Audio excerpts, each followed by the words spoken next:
విత్తబడిన వాక్యములో మన జీవితము చూసుకుంటే, వాక్యం అనేది దేవుని అద్దముగా పిలువబడుతుంది కదా.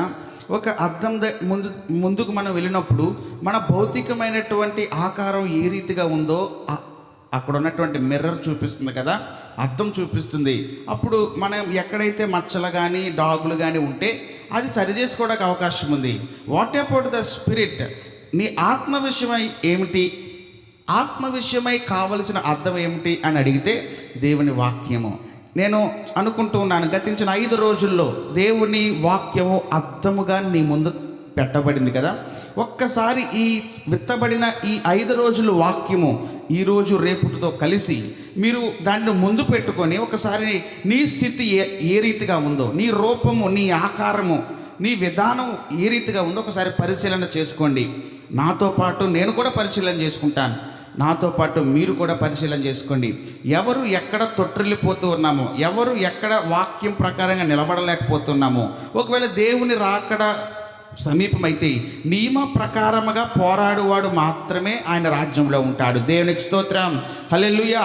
పడిపోయిన వెనుకంజ వెయ్యక పశ్చాత్తాపము పడి అడుగు. This is the time for us to repent again and God will definitely forgive us.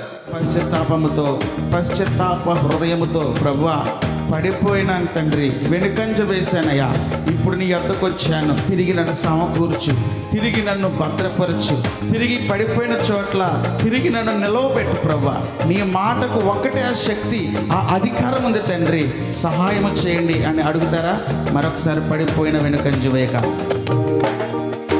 పడిపోయిన వెనుకంజ వేయక పశ్చాత్తాపము పడి అడుగు.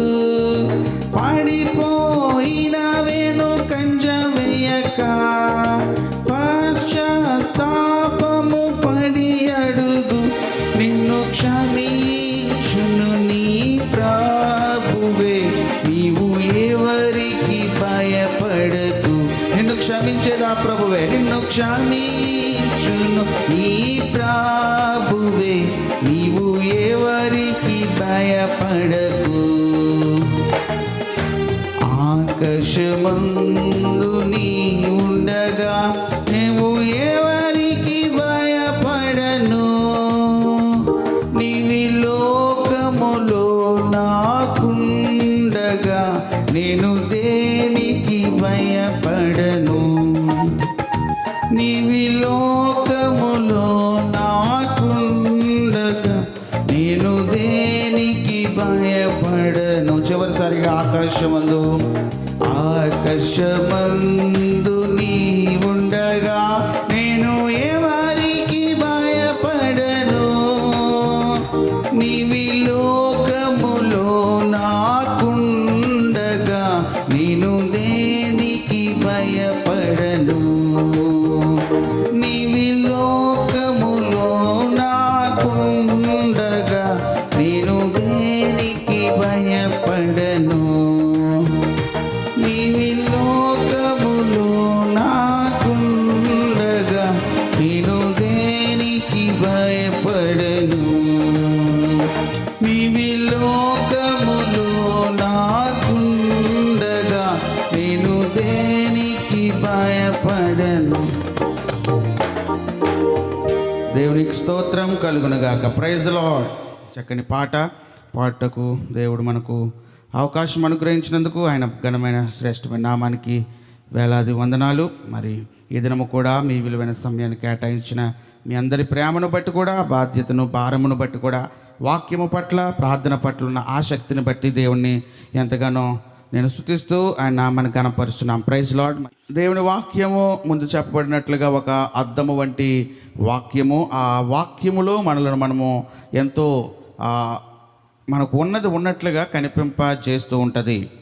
అయితే నా ముఖ్యమైన ఉద్దేశ్యము ఎంతో మరి సూటైన లోతైనటువంటి విషయాల్లో మనము దేవుని వాక్యంలోనికి వెళ్తున్నాం. ఎవరు ఏ రీతిగా అభ్యంతరాలు పడుతూ ఉన్నా దేవుని వాక్యము ఉన్నట్టుగా చెప్పవలసినటువంటి భారము, బాధ్యత నా మీద ఉంది. అంత మాత్రమే కాదు, విత్తబడినటువంటి వాక్యము అనేక జీవితాల్లో ఫలించినట్లుగా ప్రార్థించవలసినటువంటి భారము కూడా నా మీద మోపబడింది. ఇదేదో చెప్పేసి ఊరుకోవటం కాదు, మరలా వచ్చే నెల ఈ సమయం వరకు కూడా ఈ వాక్యము గురించి, ఇందులో ఏకీభవించిన మీ గురించి ఖచ్చితంగా నేను ప్రార్థిస్తానని నేను దేవుని యొక్క సన్నిధానంలో నేను మీతో చెప్తూ ఉన్నాను. కనుక మిమ్మల్ని దేవుడు బలపరిచి సమస్తమైనటువంటి కీడుల నుంచి మిమ్మల్ని దూరపరిచి మిమ్మల్ని ఆయనకు సాక్షులుగా నిలవబెట్టుకొనును గాక. ఆమేన్. ఒక క్రైస్తవుడు ఏ రీతిగా ఉండకూడదంటే ఒక నామకార్థ క్రైస్తవుడిగా ఉండటానికి వీల్లేదు. Praise Lord. A Christian must not be a nominal Christian. నామకార్థమైనటువంటి క్రైస్తవుడిగా ఉండటానికి వీల్లేదు. వీరు ఎటువంటి వాళ్ళంటే దేవునికి భయపడువారుగా కనపడుచు సంఘ కాపరికి లోబడక వాక్యముతో దిద్దుకొనక స్వచిత్తములో బ్రతుకు క్రైస్తవులు. వీరిని బైబిల్ వివరించు విధానము. Praise the lord. రాయబడుతున్న మాట ఇక్కడ దేవునికి భయపడువారుగా కనబడుచు. We are looking outwardly as a fear of God and we are not obeying the shepherd. మనము బయటకు కనబడటానికి దేవునికి భయపడేవారుగా కనబడుతున్నామంట. అయితే వీరు సంఘ కాపరికి లోబడిన వారు కారు. అంటే మనం దేనిని బట్టి మన భక్తి చేస్తున్నాం. దేవుడు సూటిగా మాట్లాడుతున్నాడు. ఆయన విలువైనటువంటి స్పర్శ దర్శనాన్ని కూడా అనుభవింప చేసేటట్టుగా మాట్లాడుతున్నాడు. నిన్న చెప్పాను మీకు, నాకు తెలియదు ఈ మాట ఇలా ఉన్నట్టు. ఇక్కడ నిన్న మీకు ఏమని చెప్పానంటే దైవ సేవకునితో మనము మంచి సంబంధం కలిగి ఉండాలి. దైవ సేవకుని ప్రేమించలేని వారు దేవుణ్ణి ఎలాగ ప్రేమిస్తారు అని ఒక ప్రశ్న నేను వేయటం జరిగింది. అనేక మంది అనుకుంటూ ఉండొచ్చు, ఇదేమి కాదండి, మధ్యలో దేవుని సేవకుడు ఎందుకు, దేవునికి రాయబారిగా ఎందుకు, నువ్వు ఉండటమే కదా, నువ్వు ఒక just messenger, we have to be connected with God అని అనేక మంది జ్ఞానవంతులు అనొచ్చు. వారి గురించి ఇక్కడ రాయబడుతూ ఉంది. Praise the Lord. దేవునికి భయపడువారుగా కనబడతారు. అవును, దేవునికి భయపడుతున్నారు, దేవుని స్తుతిస్తున్నారు, దేవుడి మీద విశ్వాసం కలిగి ఉన్నారు. అయితే we're not obeying God servant. Praise the Lord. కానీ నీవు దేవుని దాసునికి లోబడి లేవు. దేవుడు తన దాసునికి బైబిల్ గ్రంథంలో ఎంతో శ్రేష్టమైన బాధ్యత అప్పగించాడు. ఆత్మల భారము, ఆత్మల సంరక్షణ. ఒక దినాన్న పేతురు చెప్తూ ఉన్నాడు, నేను దేవునికి లెక్క ఒప్ప చెప్పవలసిన వాడిగా ఉన్నాను. ఎవరిని బట్టి? మందను గురించి. We must be pay account concerning the flock. మంద గురించినటువంటి లెక్క నేను దేవునికి చెప్పాలి. వీ నీడ్ టు బి, వారికి హెచ్చరిక చెయ్యాలి, వారిని ఉపదేశించాలి అని చెప్పాలి. కనుక దైవ సేవకుడు మన జీవితంలో ఎంతో ప్రాముఖ్యమైన వాడిగా ఉన్నాడు. పేతురుకు దేవుడు చెప్పినటువంటి చివరి మాట అదే. యోహాను సువార్త చివరి అధ్యాయం చివరి వచనాల్లో చూస్తే, పేతురు నీవు నన్ను ప్రేమిస్తున్నావా అంటాడు. ఒకసారి కాదు, 2 సార్లు కాదు, 3 సార్లు అంటాడు. ఎందుకు ప్రభువా ఇన్నిసార్లు అడుగుతున్నావు అని కనుక ఆలోచిస్తే, నీవు నన్ను ప్రేమించినట్లయితే నా మందను నీవు కాపాడు. అంటే ఒక కాపరికి ఆ మందను గురించిన బాధ్యత, భారము ఇవ్వబడింది. అది చెప్పలేని, వివరించలేని భారం. కనుక పేతురు ఖచ్చితంగా లెక్క చెప్పాలి. కనుక ప్రతి విశ్వాసి గురించి దైవ సేవకుడు లెక్క చెప్పాలి, వాక్యముతో దిద్దుకునేటట్టుగా మాట్లాడాలి, ఉపదేశించాలి, నిర్భయముగాను ధైర్యముగాను మాట్లాడాలి. ఒక్కరిని ఉద్దేశించి ఏమనుకుంటారో లేకపోతే వారు ఏమనుకుంటారో అనేటువంటి ధోరణిలో కాక, దేవుడు ఏమనుకుంటాడో అనేటువంటి ధోరణిలో చెప్పే బాధ్యత కేవలం కాపరికి ఇవ్వబడింది. నీవు కాపరికి లోబడినప్పుడు నీవు దేవునికి భయపడుతున్నావు అని నీవు నమ్ముటలో నీవు ఒక భ్రమను కలిగి ఉన్నావు. అందుకే భక్తుడైనటువంటి అపోస్తలుడైనటువంటి యాకోబు అంటాడు, మీలో అనేక మంది బోధకులు కాకుడి అంటాడు. ఏమి బోధకులు అయితే ఏమిటనంట? అయితే బోధకులకు 2 అంతల తీర్పు ఇవ్వబడుతుంది. We need to be very careful. మేము మీ గురించి ఒకవేళ ఆలోచించినట్లయితే దేవుని గురించి మేము సంతోషపరచలేము. ఒకవేళ దేవుని సంతోషపరచాలంటే మీ గురించి మేము ఆలోచించాలి. కనుక అటువంటి సమయం ఇక్కడ చెప్పబడుతున్న కన్ఫర్మేషన్ ఏంటంటే, దేవునికి భయపడువారుగా కనబడుచు సంఘ కాపరికి లోబడక వాక్యముతో దిద్దుకొనక స్వచిత్తములో బ్రతుకు క్రైస్తవులు. వాక్యముతో దిద్దుకొనక. చాలాసార్లు అనుకుంటూ ఉంటాం, ఏ పాస్టర్ గారు ఏం చెప్తాడులే, ఈయనేం చెప్తాడులే, ఈయన ఈ పరిస్థితులు ఏముందిలే, ఈయన చెప్పేది ఏంట్లే, మనకు ఇంకా బాగా తెలుసులే, మనం ఎప్పటి నుంచో అనుభవంలో ఉన్నాం కదా అని భ్రమపడుతూ ఉంటారు. దేవుని యొక్క వాక్యం ఎవరి దగ్గరికి వచ్చిందండి? దేవుని యొక్క వాక్యము ప్రవక్త దగ్గరికి వచ్చింది. దేవుని యొక్క వాక్యము ఎక్కడికి వచ్చిందండి? అరణ్యంలో మరి ఆ యొక్క మరి మిడతలు తిని అడవి తేనె తాగే ఒక బాప్తిసం ఇచ్చి యోహాను దగ్గరికి వచ్చింది. కనుక వాక్యం ఎవరి దగ్గరికి వస్తే వారు లేచి నిలబడి చెప్తున్నప్పుడు ఆ వాక్యానికి విధేయులై లోబడి వాక్యముతో దిద్దుకొని స్వచిత్తములో బ్రతుకక దేవుని యొక్క చిత్తాన్ని నెరవేర్చే క్రైస్తవుడిగా ఉండాలి. That is definitely A substantial Christian. ఒక వాస్తవికతమైనటువంటి క్రిస్టియన్గా ఉంటావు, నామకార్థం నుంచి దూరపరచు. ఒకవేళ ఈ రీతి నామకార్థమైనటువంటి క్రైస్తవునిగా నీవు బ్రతికితే అది వ్యర్థమైనటువంటి భక్తి. దేవుని యొక్క వాక్యంలో సుమారుగా 17 అంశాలు ఉన్నాయి. 17 విధాలుగా దేవుడు నామకార్థ క్రైస్తవులను తన గ్రంథంలో పోలుస్తూ వచ్చాడు. ఇప్పుడు 17 విషయాలు నేను పోల్చడం నాకు సమయం లేదు, కానీ ఇందులో కొన్ని విషయాలు మాత్రమే నేను చెప్తూ ఉన్నాను. మత్తయి సువార్త 23వ అధ్యాయము 14వ వచనం. మత్తయి సువార్త నామకార్థులు ఎలాగుంటారట? 23వ అధ్యాయము 14వ వచనాన్ని నేను చదువుతున్నాను. మీరు మనుష్యుల ఎదుట పరలోక రాజ్యమును మరి మూయుదురు, మీరందులో ప్రవేశించు వారిని ప్రవేశింపనీయరు. అయ్యో వేషధారులైన శాస్త్రులారా, పరిసయ్యులారా, ఒకని మీ మతములో కలుపుకొనుటకు మీరు సముద్రమును భూమిని చుట్టూ వచ్చెదరు. అతడు కలిసినప్పుడు అతని మీకంటే 2 అంతలు నరకపాత్రునిగా చేయుదురు. చెప్పబడుతున్నటువంటి వాక్యము ఒక నామకార్థ క్రైస్తవుడు ఏ రీతిగా ఉంటాడంటే ఒక వేషధారి క్రైస్తవుడిగా ఉంటాడు. అంటే వారు పరలోక రాజ్యానికి వెళ్ళరట, వెళ్ళే వారిని కూడా వెళ్ళనీయరట. ఎంత అబ్స్టికల్గా వారు జీవితం ఉందో చూడండి. ఇది నామకార్థ వేషధారణ అంటే ఏంటంటే మన దగ్గర ఒకలా మాట్లాడటం, బయటికి వెళ్ళాక ఒకలాగా మాట్లాడటం, మన ముందు మంచిగా మాట్లాడటం, బయటకు వెళ్ళాక మనలను దూషించడం. ఇది వేషధారణ. దీన్ని ఎవరు గమనిస్తున్నాడు? దేవుడు గమనిస్తున్నాడు. అయితే ఇటువంటి వారికి పరలోక రాజ్యంలో పాలు లేదని ప్రవక్త మరి అపోస్తుడైనటువంటి మత్తయ్య గారు సెలవిస్తూ వచ్చారు. అయితే వీరు చేసినటువంటి ఎంత భయంకరమైనది అంటే వీరు ప్రవేశించకపోయినా పర్వాలేదు, కానీ ప్రవేశించే నీతిమంతులు పరిశుద్ధులు కూడా అభ్యంతరపరుస్తారు. ఎంత ఆటంకకరమైనటువంటి జీవితం. ఒకవేళ ఇటువంటి విషయాల్లో ఎవరైనా ఉంటే సరి చేసుకోవాల్సిందిగా ప్రభు పేరట నేను మనవి చేస్తున్నాను. 2వ పోలిక గురించి చెప్తున్నాను. 23వ అధ్యాయము 25వ వచనం ఇదే మాటను మనం చూస్తాం. అయ్యో వేషధారులైన శాస్త్రులారా, పరిసయ్యులారా, మీరు గిన్నెయు పల్లెమును వెలుపట శుద్ధి చేయుదురు, కానీ అవి లోపల దోపుడుతోనూ అజేంద్రియత్వముతోనూ నిండియునివి. గురుడి పరిసయ్యుడా, గిన్నెయు పల్లెమును వెలుపట శుద్ధి చేయునట్లుగా ముందు వాటి లోపల శుద్ధి చేయుము. ఇది ఎటువంటి జీవితం అంటే లోపట శుద్ధి చేయబడిన జీవితము కాదు, కానీ వెలుపట మాత్రము ఎంతో మరి ప్రకాశమానమైనటువంటి చదును చేయబడినటువంటి జీవితం. ఈ వీరి గురించి దేవుడు ఎంతో బాధపడుతున్నాడు. వీరిలో లోపల నీతి ఉండదట, బయట మాత్రం నీతి అనే వేషము వేసుకుంటారు. ఇది నామకార్థమైనటువంటి జీవితం. We must B A substantial, ఒక నిజమైన వాస్తవికతమైన క్రైస్తవుడిగానే ఉంటే ముందు లోపల శుద్ధి చేసుకో, వెలుపట కాదు. వెలుపట శుద్ధి చేయాలని మనం అనుకోవద్దు, లోపట మనము శుద్ధి చేసుకొని దేవుడి ముందు నిందారహితులంగా మనము నిలువబడాలి. దేవునికి స్తోత్రం. గురుడ్డి పరిసయ్యుడా, 3వ మాట, దేవుడు అంధులుగా వారిని పోలుస్తున్నాడు. They are blind.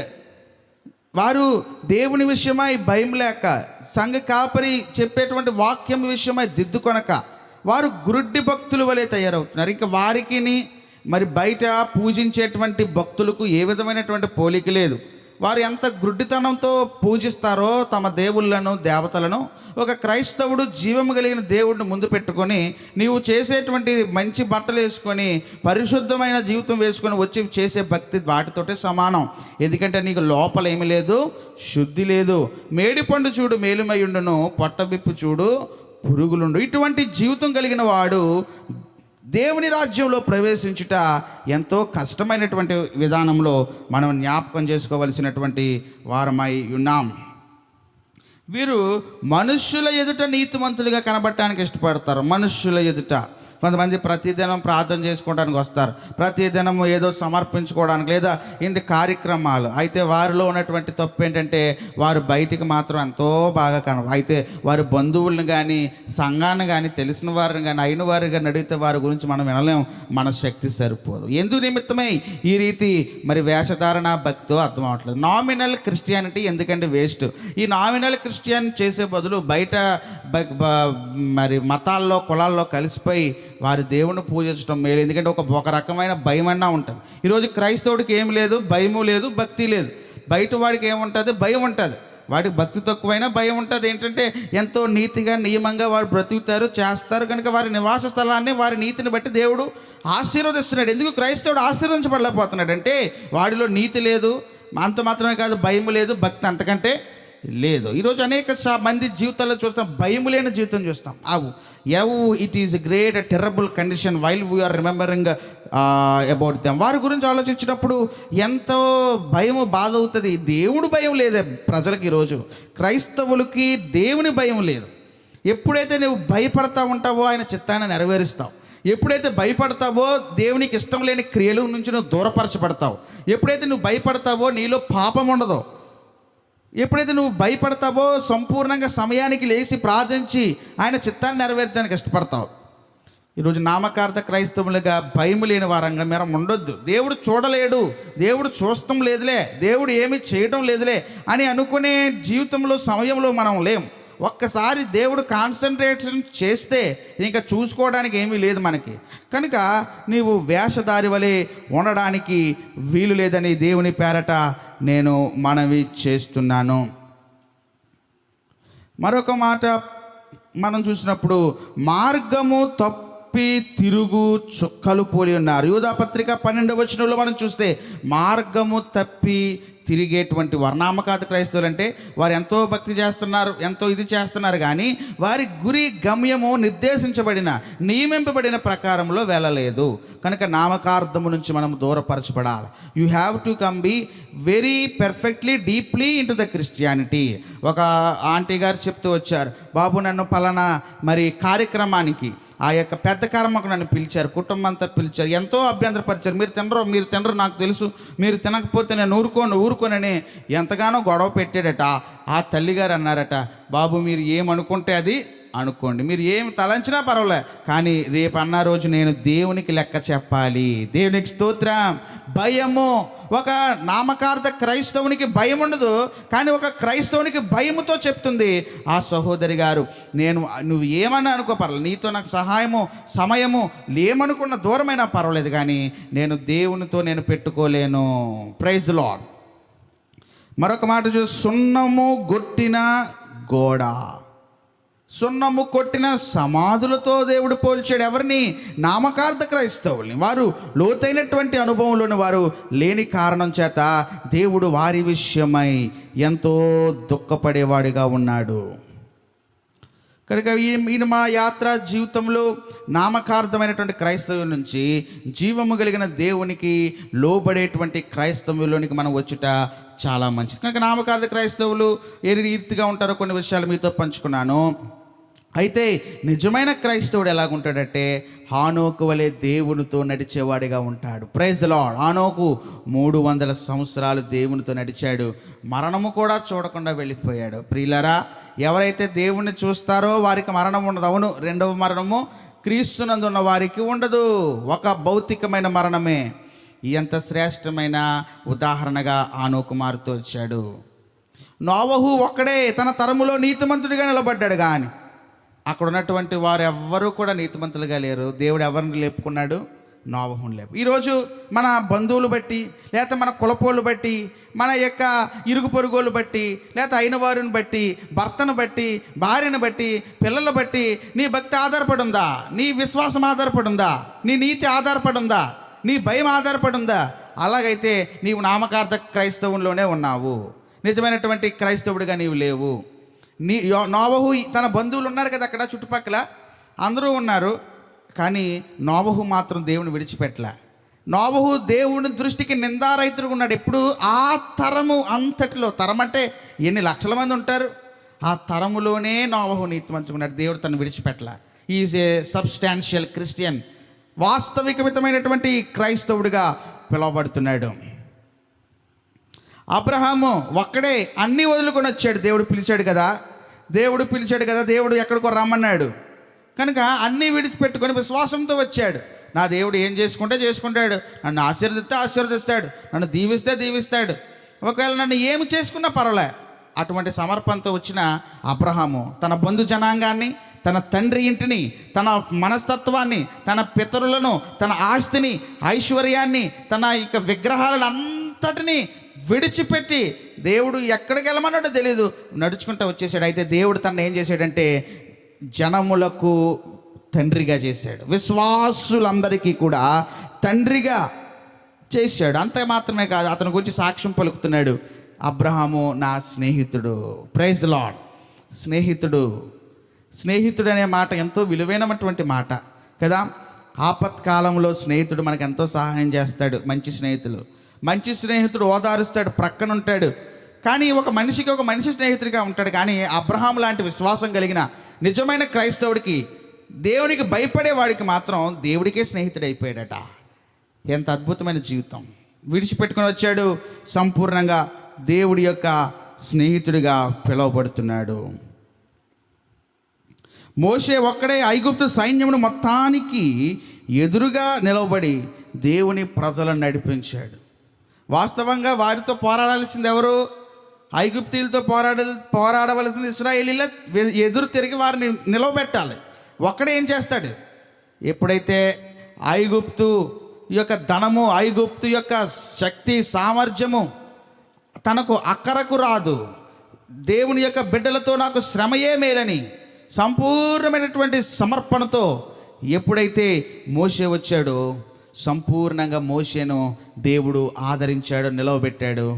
నేరుగా పరలోకానికే, ఆ పరమరాజ్యానికే చేరేటువంటి శ్రేష్టమైన భాగ్యాన్ని మోషేకు అనుగ్రహించాడు. మోషే కనాను చూడలేదు కానీ పరమ కనాను చూశాడు. దేవునికి స్తోత్రం, హల్లెలూయా.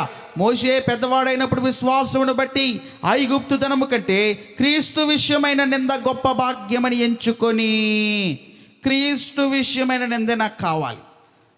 శత్రువుల యొక్క ప్రేమ, నేను ఎదిగిన వారి ప్రేమ, నాకు ధనము ప్రేమ, అధికార ప్రేమ, జ్ఞానము ప్రేమ, విద్వాంసము చేత నింపబడిన ప్రేమ నాకొద్దు. క్రీస్తు విషయమైన నింద గొప్పది. మోషే ఎందుకు మిక్కిలి సాత్వికుడుగా పిలువబడాడంటే, ఈ 40 సంవత్సరాల్లో అయినోడు కానోడు, గొప్పోడు చిన్నోడు, ప్రతి ఒక్కడు మోషేను తిడుతూనే వచ్చాడు. చాలాసార్లు కొట్టాను కూడా ప్రయత్నము చేశారు. కానీ మోషే క్రీస్తు విషయమైన నింద గొప్పది. Praise the Lord. ఇప్పుడు ప్రభువు బట్టి అనేక మంది మనల్ని దూషిస్తూ ఉంటారు. ప్రభువును బట్టి అనేక మంది మన బంధువులు దూషిస్తూ ఉంటారు. ప్రతి ఓడికి ఇది ఒక అలవాటు. క్రైస్తవుడు అయితే వాడిని ఏదో రకంగా బాధ పెట్టాలని. ఇంకో క్రీస్తు విషయమైన నింద గొప్పది. మోషే పరలోకానికి వెళ్ళిపోయాడు. మోషే దేవుని చూస్తూ వచ్చాడు. కనుక మనం జ్ఞాపకం చేసుకోవాల్సింది, ఒకవేళ అనేక నిందలు ప్రభువును బట్టి మనకు అవుతాయి. అయితే పేతురు గారు చెప్తున్నాడు, అయితే నీవు దేవుని నామమున నీవు ఏ మాటలు పడినా అది నీకు దీవెన. నా నామమును బట్టి నీవు ఏ విషయంలో నీవు బాధపడుతూ వచ్చినా అదే నీకు గొప్ప భాగ్యమని ఎంచుకోమంటున్నాడు. పేతురు రాసిన మొదటి పత్రిక 4వ అధ్యాయం 14వ వచనం, క్రీస్తు నామము నిమిత్తము మీరు నింద పాలైనను, క్రీస్తు నామము నిమిత్తము మీరు నిందల పాలైన ఎడల మహిమా స్వరూపి అయిన ఆత్మ అనగా దేవుని ఆత్మ మీ మీద నిల్చున్నాడు గనక మీరు ధన్యులు. ఎవడైనను క్రైస్తవుడైనందుకు బాధను అనుభవించిన ఎడల అతడు సిగ్గుపడక ఆ పేరును బట్టియే దేవుని మహిమపరచవలెను. ఇది మోషే జీవితంలో నెరవేరింది. మోషే దేవుని ద్వారా సాక్ష్యం పొందాడు. మోషే నా ఇల్లంతట్లో నమ్మకస్తుడిగా సాక్ష్యం పొందాడు, దేవుని రాజ్యంలో ప్రవేశించాడు. ఇది సబ్స్టాన్షియల్, నిజమైనటువంటి క్రైస్తవ్యం. యెహోషువ ఒక్కడే ప్రయాణం చేశాడు, ఒక్కడే నిలవబడ్డాడు, రాజ్యములను జయించాడు. ఎరుకో గోడలు, ఒక మట్టి జీవము లేని గోడల దగ్గరకు వచ్చేటప్పటికి చేతులు ఎత్తేశాడు. అయితే దేవుడు తనను విడిచిపెట్టలే. దేవుడు చెప్పినట్టుగా చేశాడు. దేవుని స్తుతించి ఆరాధించే విషయంలో ఒక విశ్వాసి వెనుకంజ వేయకూడదు. ఈరోజు ఒక ఆదివారం రావాలంటే ఎంతో కష్టం ప్రజలకి. ఆదివారం దేవుని స్తుతించాలంటే కష్టం. ఏవైనా అనారోగ్య పరిస్థితులకు వస్తే ఎక్కడ తిరగడానికి మనకు శక్తి వస్తుంది, లేకపోతే ఊర్లు వెళ్ళడానికి, ఏదో కార్యక్రమాలకి, పెళ్ళిళ్ళకి, పేరంటాలకి వెళ్ళడానికి సామర్థ్యం వస్తుంది, డబ్బులు వచ్చేస్తాయి, ఎంతో ఆరోగ్యంగా ఉంటాం, ధైర్యంగా సంతోషంగా వెళ్తాం. దేవుని ఆరాధించడానికి ఒక నిమిషం దేవుని సన్నిధానంలో గడపలేం. దేవుని మందిరం యొక్క విశిష్టత మర్చిపోయామా మనం? దేవుని మందిరంలో ఉన్న పరిశుద్ధత మర్చిపోయామా? దేవుడు మన ఎడలు చూపించిన కృప మర్చిపోయామా? ఇంట్లో కూర్చొని ఆరాధించేత ఆరాధన అయిపోతుందా? ఇంట్లో కూర్చొని స్తుతించేస్తే స్తుతి నైవేద్యం అయిపోతుందా? దేవుడు దిగిపోతున్నాడు అనుకుంటున్నారా? అబద్ధము, తప్పు, బాధ. మందిరము గురించినటువంటి ప్రాముఖ్యత దేవుని చిత్తమైతే రేపు ఉదయం మాట్లాడుకుందాం. మందిరంలో ఉన్న ప్రత్యేకత ఏంటి, మందిరంలో ఉన్న ప్రాముఖ్యత, మందిరంలో పట్ల దేవుని చిత్తం ఏంటో మనం రేపు చూద్దాం. అయితే మనం ఎక్కడ కూర్చున్నా దేవుని ఆరాధించేస్తాం, దేవుని సన్నిధానంలో దేవుని స్తుతించడం. యెహోషువ అలా కాదు. నీవు ఎవరు నమ్మినా, ఎవరున్నా, నా వెనకాల ఎవరు వచ్చినా, ఎవరు రాకపోయినా, నేను దీని చుట్టూ తిరుగుతూ ఈ కోటల చుట్టూ దేవుని స్తుతిస్తాను, ఆరాధిస్తాను. ఎప్పుడైతే ఆ కార్యక్రమాన్ని, ప్రక్రియను 7 దినాలు జరిగించాడో, 7వ దినాన కుప్ప కూలిపోయింది జీవము లేని ప్రాకారాలు. ఎంతో విస్తారమైన వెడల్పు, విస్తారమైన పొడుగు. ప్రియులారా, ఆరాధన స్తుతి విషయంలో నిజమైన క్రైస్తవుడు ఎప్పుడు నిర్లక్ష్య పెట్టాడు. ఎప్పుడు నిజమైన క్రైస్తవం ఎప్పుడు బయటపడుతుంది అంటే ఇటువంటి కరోనా సమయంలో బయటపడుతుంది నిజమైన ఇప్పుడు అందరూ బెదిరిపోయి భయపడిపోతూ ఉన్నారే. ఇదేనా? ఒకవేళ దేవుడు వచ్చినప్పుడు కూడా, దేవుడు ఇటువంటి తెగుళ్ళు, బాధలు వచ్చినప్పుడు కూడా మీరు భయపడిపోయి ఇంట్లో కూర్చుంటారు, దేవుని దగ్గరికి వెళ్ళరా? దేవుడు రమ్మంటాడు, అప్పుడు మీరు వెళ్ళరా? బాబు నాకు భయం వేస్తుంది ప్రభువా. ఒక కరోనా మిమ్మల్ని ఇంత భయపరిచినప్పుడు, ఇంత బెంగపరిచినప్పుడు, రేపు అన్న రోజు ఇంకా కీడులు, శోధనలు వస్తాయి. ఇది ఓన్లీ జస్ట్ ద బిగినింగ్ ఒకటే. ఈ కరోనా అనేది దేవుని రాకడకు సూచన ఒకటే. ఆయనకు ముందు తెగులు నడుచును అని వాక్యం సెలవిస్తుంది కదా. ఇంకా అనేక మంది వస్తూ ఉంటాయి, అనేక రకాల వేరియంట్లు వస్తాయి. ఇంకా ఇప్పుడున్నప్పుడు వేరియంట్, నువ్వు రానప్పుడు ఇంకా ఆ వేరియంట్లకి ఏమొస్తావు? కనుక సమయం ఉండగానే దేవుని మనం స్తుతించేవారంగా ఉండాలి. సమయం ఉండగానే ఆయన కొరకు ఖర్చు అవ్వాలి. మనం సమయం ఉండగానే ఆయన కొరకు సమర్పించుకోవాలా. సమయం ఉండగానే, శక్తి ఉండగానే, సామర్థ్యం ఉండగానే, ఆరోగ్యం ఉండగానే దేవుని స్తుతించాలి. ఒక దినాన్ని ఆరోగ్యం పోతుంది, ఒక దినాన్ని ఏదో జబ్బులు వస్తాయి, లేకపోతే ఏదో ఆపదలు వస్తాయి. ఒక విలువైనటువంటి జీవితాన్ని, సమయాన్ని, దేవునితో గడపవలసిన సహవాసాన్ని ఎందుకు తాకట్టు పెడుతున్నారు? దేవుని సన్నిధానం దొంగలిస్తున్నారు కదా మీరు. దొంగలించేవారు కదా దేవుని సన్నిధానాన్ని, దేవుని కృపను, దేవుని ప్రేమను. అన్నీ ఉన్నప్పుడు స్తుతించడం, అన్నీ ఉన్నప్పుడు ఆరాధించడం, అన్నీ ఉన్నప్పుడు ఇవ్వడం కాదు. దేవుని సన్నిధానంలో ఏమీ లేనప్పుడు, ఏమి పోగొట్టుకున్నప్పుడు. యోబు ఎప్పుడు స్తుతించాడు, ఎప్పుడు ఆరాధించాడు యోబు? యోనా ఎప్పుడు ప్రార్థించాడు? యోనా, నినివే పట్టణ ప్రజలు ఎప్పుడు దేవుని కొరకు ఉపవాసం ఉన్నారు? ఎస్తేరు ఎప్పుడు ఉపవాసం ఉండి ప్రార్థన చేసింది? అన్నీ కలిగి ఉండా, అన్ని సంతోషంగా ఉండా, అంత సహకారం ఉండా. నెహెమ్యా ఎందుకు ఏడ్చాడు? కఠినమైన దినాల్లో ఒంటరిగా బయలుదేరాడు. ఏమీ లేనప్పుడే కదా. నెహెమ్యాను దేవుడు సమకూర్చి పంపలేదా? యెహోషువ స్తుతి ఆరాధన చేసినప్పుడు కుప్ప కూలిపోలేదా కోటలు? యోనా వేదనలో, అగాధంలో, చీకటి కోపంలో ప్రార్థన చేయగా దేవుడు తనకు పునరుద్ధరణ శక్తిని అనుగ్రహించలేదా? ఎస్తేరు ప్రార్థించగా యూదులు రక్షించబడలేదా? సమయం ఉండగానే దేవుని స్తుతించండి, సమయం ఉండగానే ఆయన కొరకు బ్రతకండి, సమయం ఉండగానే ఆయనకు సమర్పించుకోండి. లేనప్పుడు లేని స్థితులు రానే వస్తాయి. అప్పుడు నువ్వు ఏం చేయకపోయినా దేవుడు దాని గురించి పెద్ద పట్టించుకోడు. దేవునికి స్తోత్రం, హల్లెలూయా. యెహోషువ ఒక్కడే నిజమైనటువంటి క్రైస్తవుడిగా ముందుకు వచ్చాడు. మీరు ఎవరిని సేవించినా నేను నా ఇంటి వారును యెహోవానే సేవిస్తామని తీర్మానంతున్నాడు. యెహోషువ గురించి రాయబడుతున్న మాట సుమారుగా యెహోషువ గ్రంథంలో 2-3 సార్లు రాయబడింది. యెహోషువను దేవుడు ఆ దేశమంతటా ప్రసిద్ధి చేసెను, ఆ దేశమంతటా గొప్పవాడిగా చేసెను. ఈరోజు మనకు కూడా ఒక ప్రసిద్ధి రాబోతుంది. అయితే మనం దాన్ని కాళ్ళతో ప్రక్కకు తన్నుకుంటున్నాము. ఒక విశ్వాసులంగా, నామకార్థులుగా సాగిపోవద్దు. సమర్పించుకుందాం. మారు మనసు పొందిన వాళ్ళు మారు మనసు పొందుదాం. బాప్తిసం పొందలేని వారు బాప్తిసం అనుభవం తీసుకుందాం. సమయం ఉండగానే మన ఇంటిని చక్కబెట్టుకుందాం. ఒక మార్గాన్ని ఏర్పరచుకుందాం. మనం దేవునితో నిత్యత్వంలో ఉండవలసిన బాధ్యత, భారం దేవుడు మన మీద పెట్టాడు కదా. ఈ 60-70 సంవత్సరాలే మనకు బ్రతకడానికి ఎంత కష్టమైనప్పుడు, వేవేల సంవత్సరాలు, వేవేల తరాలు, యుగాలు ఆ దేవుని రాజ్యంలో ఎలా బ్రతకగలమని మనం భావిస్తుంటున్నాం. దేవుడిచ్చిన కొద్దిపాటి విశ్వాస జీవితాన్నే కొద్దిపాటి విశ్వాస బ్రతుకునే మనం కొనసాగించలేని నిస్సహాయులమై, బలహీనులమై, వేషధారులమై, అజ్ఞానులమై, ఉపదేశానికి లోబడిన వారమై, దేవునికి భయపడిన వారమై, దైవ సేవకునికి విధేయులు కాని వారమై ఉంటే ఆ తరతరాలు యుగయుగాలు పరిశుద్ధులైన దేవుని సముఖములో, రాజ్యములో ఆ మహా ప్రశస్తమైన కిరీటము ధరించుకొని దూత గణముల పరిశుద్ధుల మధ్యలో శరాపులతో, కిరాపులతో దేవుణ్ణి ఏ రీతిగా మనం గణపరుస్తాము, స్తుతిస్తాము, ఆయన ముందు యోగ్యులుగా నిలబడతాం. కనుక మనల్ని మనం పరిశోధించుకొని విశ్వాస యాత్రలో రోషముతో సాగిపోవాలి. విశ్వాస యాత్రలో తెగింపుతో సాగిపోవాలి. విశ్వాస యాత్రలో మనము ధైర్యముతో సాగిపోవాలి. గురి యొద్దకే మనం పరిగెత్తాలి. దీని విషయమై మనం బహు జాగ్రత్త కలిగిన, సిద్ధపాటుతో కూడిన సమర్పణ, ప్రార్థన, యోగ్యత, సామర్థ్యం దేవుడు మనకు దయచేయునుగాక. మోషే ఒక్కడే అల్పకాల పాప భోగములను విడిచిపెట్టుట, దేవుని ప్రజలు కూర్చున్న నిందయే నాకు గొప్ప భాగ్యమని ఎంచుకొని సంపూర్ణముగా దేవుని కొరకు సమర్పించుకొని అంటున్నాడు, దేవుని ప్రజలతో శ్రమ అనుభవించుట మేలని యోచించి ఫరో కుమార్తె యొక్క కుమారుడిని అనిపించుకున్నట్టుకు ఒప్పుకొనలేదు. అతడు ప్రతిఫలముగా కలుగబోవు బహుమానమందు దృష్టి ఉంచెను. ప్రతిఫలముగా కలగబోవు బహుమానం, దేవుడు బహుమానం ఇవ్వబోతున్నాడు. రెండోది చూస్తాం, వాని క్రియల చొప్పున ప్రతి వానికి జీతము. చూసారా, జీతం అని రాయబడింది. ఈరోజు పని చేయకపోతే జీతం వస్తుందా? పని చేయకపోతే జీతం ఎవరు, జీతం అనే మాట రాదు. కనుక దేవుని బట్టి మన ఈ భూమి మీద ఆయన కొరకు సమర్పించుకొని త్యాగంతో ఆరాధన, స్తుతి, నైవేద్యము, నిజమైన జీవితము, భక్తి మనం చేసినప్పుడు దానికి ప్రతిఫలముగా దేవుడు జీతం ఇస్తాడట. మన పనిని బట్టిస్తాడు, మన క్రియలను బట్టిస్తాడు, మన పిలుపును బట్టిస్తాడు. దేవుని ఎడల మనం చూపించిన ఆ యొక్క భక్తి, భయమును బట్టి దేవుడు జీతం ఇస్తాడు కదా. రాయబడుతూ వచ్చింది ప్రతి గ్రంథంలో. క్రొత్త నిబంధనలో జీతం అనే మాట రాయబడింది. నీ పని చేయకుండా జీతం ఎవడిస్తాడు మనకి?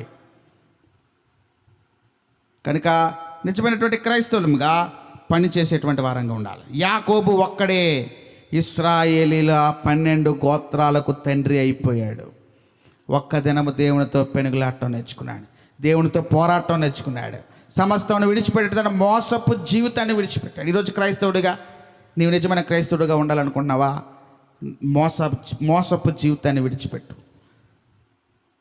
Relieve all the cheat things in your life, the attitude of cheat. మోసపూరితమైన జీవితాన్ని విడిచిపెట్టు. ఒక్క రాత్రి విడిచిపెట్టాడు, తన జీవితం మారిపోయింది. విడిచిపెట్టినంత కాలము కొలువు చేయాల్సి వచ్చింది. విడిచిపెట్టినంత కాలము తన జీవితాన్ని వ్యర్థం చేసుకున్నాడు. సుమారుగా 20 సంవత్సరాలు తన జీవితాన్ని వ్యర్థంగా గడుపుతూ వచ్చాడు, ప్రతిఫలం లేదు. కానీ ఒక్క రాత్రి 20 సంవత్సరాల ప్రయాసకు దేవుడు ప్రతిఫలం ఇచ్చిన ప్రేమ కలిగిన, శక్తి కలిగిన దేవుడు మన దేవుడు. ఒక్క రాత్రి చాలు నీ బ్రతుకు మార్చుకుంటే ఆయన మారడానికి. ఒక్క రాత్రి చాలు నీ విధానాన్ని ఆయన చేతుల్లో పెడితే ఆయన నేను నిలవబెట్టడానికి, యోగ్యునిగా చేయడానికి, ఒక తండ్రిగా చేయడానికి, 12 గోత్రికులకు తండ్రిగా, ఇశ్రాయేలుగా దేవునితో పోరాడేటువంటి సాక్ష్యం పొందుకున్నటువంటి యాకోబును నీకు ఎప్పుడు గుర్తు రాలేదా? తన మోసపు జీవితాన్ని విడిచిపెట్టాడు. అబ్రహాము తన తండ్రి ఇంటిని, తన సౌఖ్యాన్ని, తన విగ్రహము పూజలను, భక్తిని విడిచిపెట్టి జీవము కలిగిన దేవుడి దగ్గరకు వచ్చాడు, తండ్రిగా అయ్యాడు. మోషే ఐగుప్తులో ఉన్నటువంటి ఆ రాజ్యము, అధికారము, ఆ ఘనతను విడిచిపెట్టి క్రీస్తు విషయమైన నిందే నాకు గొప్పది, క్రీస్తు విషయమైన వేదనే నాకు గొప్పదన్నప్పుడు దానికి ప్రతిఫలముగా గొప్ప బహుమానమే పొందుకున్నాడు. యెహోషువ, మీరు ఎవరిని సేవించినా నేను నా ఇంటి వారు యెహోవాను మాత్రమే సేవిస్తామని అని ఏ కఠినమైన దినాల్లో చెప్పగలిగినటువంటి యెహోషువ ముందు దేవుడు తనను గొప్ప వాడిగా, ప్రసిద్ధిగాంచిన వాడిగా చేశాడే. ఇప్పుడు మనం చూసినప్పుడు యాకోబు తన మోసపు జీవితాన్ని విడిచిపెట్టినప్పుడు నిజమైన క్రైస్తవుడిగా పిలువబడిన రాత్రే, మరుక్షణమే దేవుడు తనను ఒక తండ్రిగా చేశాడు, ఒక బలమైన యోధుడిగా చేశాడు, ఆ పరలోక రాజ్యానికి వారసుడిగా చేశాడు కదా. ఈరోజు వాట్ ఈజ్ యువర్ రెజల్యూషన్? నీ తీర్మానం ఏంటి? నీ నిర్ణయం ఏంటి? నిజమైన క్రైస్తవుడిగా ఉండాలనుకుంటున్నావా? వీరిని పోలుండు. నామకార్థ క్రైస్తవుడిగా ఉండాలనుకుంటున్నావా? వారిని పోలుండు. నీవు ఈ నామకార్థ క్రైస్తవత్వం ద్వారా నీ జీవితం ఏ రీతిగానో ఫలింపులోనికి రాదు, ఆశీర్వాదంగా ఉండదు, వ్యర్థపరచబడింది. నీ విశ్వాస జీవితం ఎంత గొప్ప ఎక్స్పీరియన్స్ అయినా కూడా దేవుడు తుపుక్కుని పక్కన గంటేస్తాడు, వెలుపడి గంటేస్తాడు. జాగ్రత్త. నిజమైనటువంటి క్రైస్తవ్యము, సత్యమైన క్రైస్తవ్యము వాక్యానికి అపేక్ష కలిగిన క్రైస్తవ్యం, వాక్యానికి విధేయులైన క్రైస్తవ్యం, దైవ సేవకునికి నీ దేవునికి లోబడే క్రైస్తవ్యం నువ్వు చెయ్యి. తద్వారా ఈ భక్తులు ఏ రీతిగా ఆశీర్వదించబడ్డారో, ఏ రీతిగా దీవించబడ్డారో నీవు అట్టి దీవెనలు పొందుకుంటావు. నిజమైన క్రైస్తవులంగా ఉండి ఆయన రాకడ కొరకు, రాజ్యం కొరకు మనము సిద్ధపడుదుము గాక. దేవుడి మాటలను అనేక మంది హృదయాల్లో ఫలింపజేసి నూతనమైన మార్పును తీసుకొచ్చును గాక. ప్రార్థన చేసుకుందాం. లెక్కాలని మార్లు పడిపోతిని, దిక్కులేని వాడనేనైతిని. లెక్కాలని మార్లు పడిపోతిని, దిక్కులేని వాడనేనైతిని. చెక్కా చేసి నా నేత్రము తెరచి, గ్రక్కున నిన్ను చూడనిమ్ము. చెక్కా చేసి నా నేత్రములు తెరచి, గ్రక్కున నిన్ను చూడనిమ్ము. ప్రభు యేసు నా రక్షకా, నొసగు కన్నులు నాకు నిరతము నిన్ను చూడా. ప్రభు యేసు నా రక్షకా, నొసగు కన్నులు నాకు నిరతము నిన్ను చూడా. Praise Lord. మరి సమయంలో ప్రభా, నేను అందరూ తీర్మానంలోకి వచ్చారా? అందరూ సమయంలోకి వచ్చారా? దేవునితో నిర్మోహమాటంగా మాట్లాడే అనుభవం మీకు ఇస్తున్నాను. 2-3 నిమిషాలు మీరు మాట్లాడచ్చు. ప్రభా, నేను నామకార్థ క్రైస్తవునిగా ఉండలేను తండ్రి. వ్యర్థ భక్తి నేను చేయలేను ప్రభా. వ్యర్థంతో, నీతి లేని భక్తి, పైకేమో నీతిగా, లోలో ఏమో శుభ్రం లేని వ్యక్తిగా నేను ఉండలేను కదా తండ్రి. నాకు సహాయం చేయండి అడుగుతారా అందరూ? Let us ask everyone, Lord, I must be a substantial Christian. నిజమైన క్రైస్తవుడిగా ఉండాలి. ఇదిగో ఇక్కడ చెప్పబడిన మరి మోషే, యాకోబు, యెహోషువ, అబ్రహాము, నోవహు, హానోకు వంటి జీవితం నాకు కావాలని అడగండి. దేవుడు తప్పకుండా మిమ్మల్ని బలపరిచి అనుగ్రహిస్తాడు.